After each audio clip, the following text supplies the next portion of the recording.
is the ancient Japanese philosophy that invites us to find beauty in imperfection. Instead of impossible pursuit of perfection, it is rooted in three realities: that nothing lasts, nothing is complete, and nothing is perfect. Embracing these three perspectives has helped me become a better person and a better brewer. Simply put, when I practice Wadi-san, I stop chasing after the impossible, but I learn to find beauty and growth in the midst of flaws. So today I want to share with you my journey through Wadi-san, reflected in one cup of coffee. Our story today begins with an anaerobic nitrification from Finca Lagoon, where my friend Ocho Gallardo fermented these cherries in sealed tanks at 10 degrees Celsius for 5 days and dried them slowly in his dark room for 1 month. This signature process brought out fruity flavors that we would detect today as peach and orange. This coffee was easily my favorite of the trip, and I knew instantly I wanted to share it with you on this stage. But nothing lasts forever. You see, when I tried this coffee again earlier this year, I found it to show clear signs of age, and my first reaction was panic, of course. But instead of discarding this coffee, Bobby's son helped me to look beyond the flaw and to search for the potential hidden within. That search led me to Glyph platform. We found that by exposing the green coffee to low-frequency electromagnetic waves, we managed to revitalize moisture content in the coffee, prepare it for roasting, and this helps us to remove those off flavors, restoring those fruity flavors again in the brew. Even after this process, I found it to be an incomplete cup profile, having lost some of those floral qualities to time. That's when I remembered this wash application from Inca Sophia.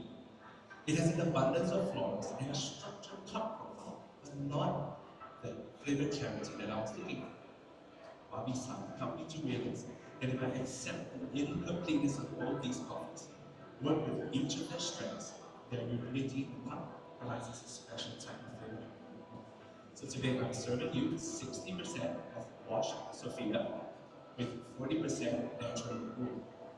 This ratio provides a base in Sophia of florals and structure to let those fruity qualities like orange in each dish.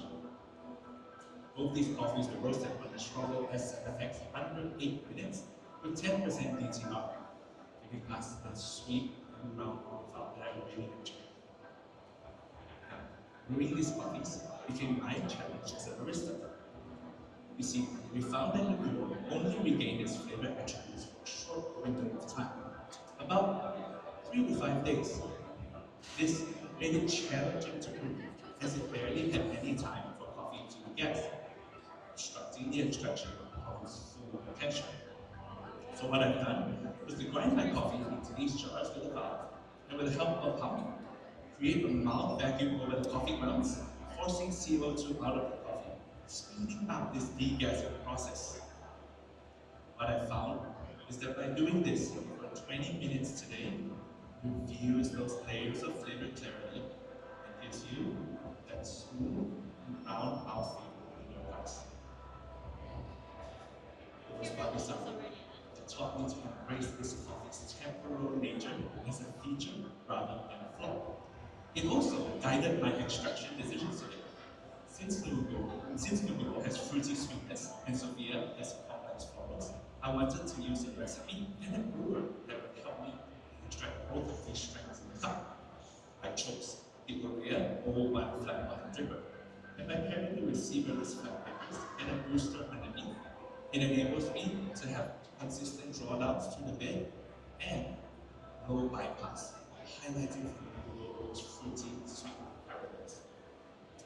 My recipe is 14 grams of coffee to 250 grams of water. I'm pouring first a 50-gram brew in circular motion to fully saturate the bed. And my second pour, larger 80-gram pour, and because it's 93 degrees Celsius, this helps me to extract from Sophia those high-quality acidic acid compounds that you will detect as orange. in medium intensity. My third and fourth ores are smaller, 15 and 35 grams, helping me to prevent over-extraction by using lower agitation and giving us that aftertaste of jasmine and bergamot.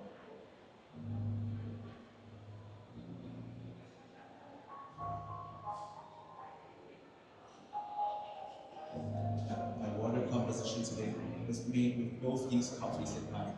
A 50-50 magnesium to calcium ratio that highlights the sweetness from the brew, and 10 ppm of sulfates for Sophia's floral quality. If you will, I'm going to write down some tasting notes. Please note medium intensity for all attributes. For aroma, you will get bergamot, jasmine, and peach.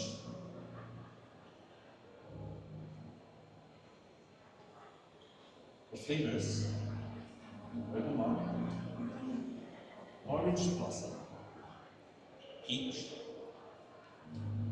honey. And as it cools, you will detect orange.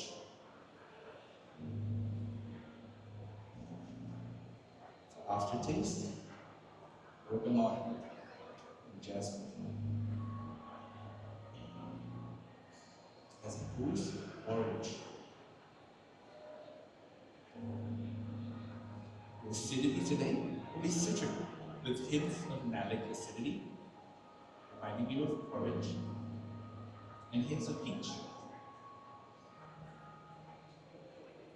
The sweetness will be ripe fruit sweetness, like orange, and also honey-like sweetness.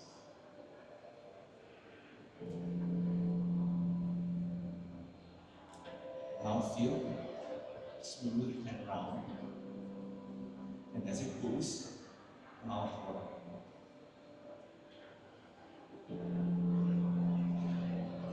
Some simple instructions for your tasting today. Please assess all attributes only after my thought time, including aroma. For aroma, please swirl 5 times and lift your nose to enjoy. Whenever you're ready, you can decant the coffees into those cups provided and please take your time to sip. It really is delicious. The time to experience these coffees are almost here. Those aromas and flavors need a moment to breathe. And so do we.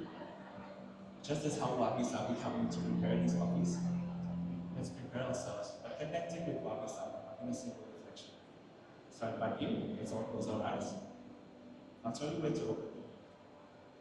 Take a deep breath. Wabi Sabi reminds us to stay rooted in the present, to embrace our flaws, not resist them, and just savor each moment because it doesn't come around again. You may realize, my friends, today you're not tasting a perfect cup of coffee. I don't think that exists. I chose this coffee with all its flaws, believed in it, worked on it. That's not perfect. And Wabi Sabi taught me it doesn't have to be. But you're about to experience transcends perfection.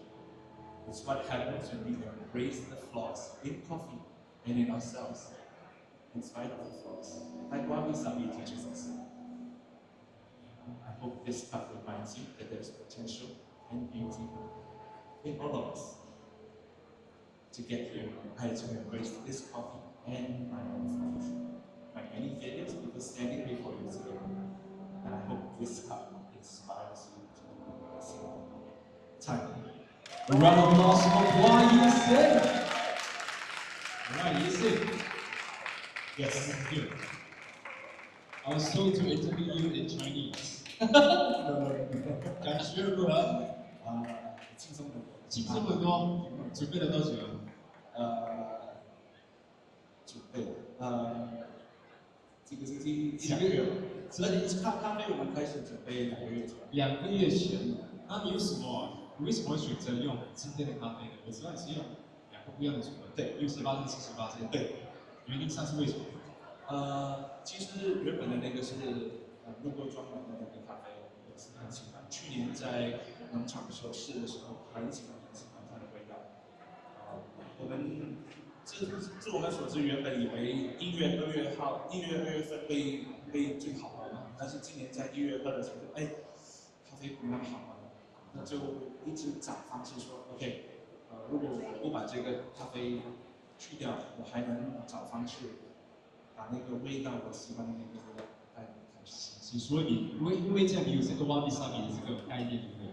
这原本这个是 routine 的话，就一直改变。原本在想做一整个 routine， 为了这个咖啡啦，就说这个咖啡为什么变成这样啦，有好多细节，就是觉得细节太多了，就我这个挖比萨。你中文说得很好。还想念。